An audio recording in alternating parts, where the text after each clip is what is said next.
Soma special কিচেনে আপনাদের স্বাগত জানাই। আজকে করব গরমের জন্য হালকা পাতলা ঝোল। আপনারা পুরো ভিডিওটা দেখতে পান। কড়াটা গরম হয়ে গেছে, আমি তেলটা দিয়ে দিয়েছি। এবার মাছগুলো ভাজতে থাকবো।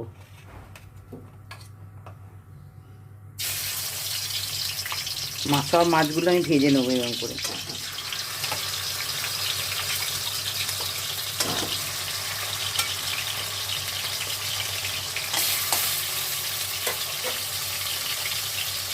মাছটা ভাজা হতে হতে আমি আদা, পেঁয়াজ আর এই টমেটো এই দিয়ে আর কাঁচা লঙ্কা এইটা বাটা দিয়ে শুধু ঝোলটা হবে, আর কোনো মশলা পড়বে না এতে। মাছগুলো ভাজা হয়ে গেছে, আমি তুলে নিচ্ছি। এরকম করে আমি বাকি মাছগুলো সব ভেজে নেবো। আচ্ছা, এই আদা, পেঁয়াজ, টমেটো আর কাঁচা লঙ্কা এটা বেটে নিয়েছি। এর মধ্যে আমি হলুদটা দিয়ে ভিজিয়ে রাখবো, হলুদটা দিয়ে মশলাটা তৈরি করে রাখবো।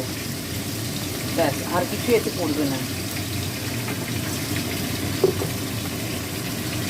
এই যে এটা দিয়ে এটা ভিজিয়ে রাখবো, হলুদটা।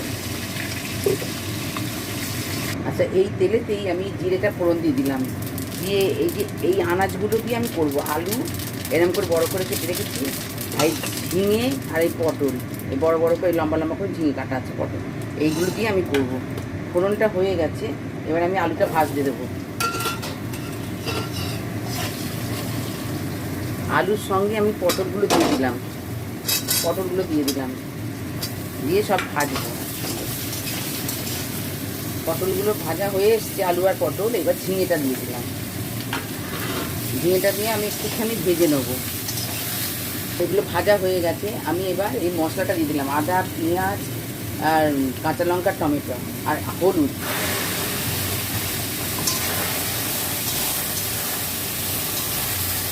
আচ্ছা, এটা আমার কষা হয়ে গেছে, ভাজা হয়ে গেছে। এবার আমি একটু জল দিয়ে দেবো, পরিমাণ মতন জলটা দিয়ে দেবো। জল দেওয়া হয়ে গেছে, এবার নুনটা দিয়ে দিলাম, পরিমাণ মতন নুনটা দিয়ে দিলাম। আচ্ছা, এটা ফুটে গেছে, আমি এবার ঢাকা দেবো। ঢাকা দিয়ে এবার সেদ্ধ হওয়া পর্যন্ত অপেক্ষা করবো। এটা আমার হয়ে এসছে, এবার মাছগুলো দিয়ে দিলাম। মাছগুলো দিয়ে এবার একটু ঢাকা দিয়ে একটু ফুটিয়ে আমি নামিয়ে নেব। আচ্ছা, এবার এই ঢাকাটা খুলে আমি এবার নামিয়ে নেব। এই হয়ে গেছে, এবার নামিয়ে নেব আমি। আচ্ছা, এটা আমার হয়ে গেছে। আপনারা এরকমভাবেই করে খেয়ে কমেন্টে জানাবেন। আজকের মতন এই পর্যন্ত। আপনারা লাইক সাবস্ক্রাইব করবেন। নমস্কার।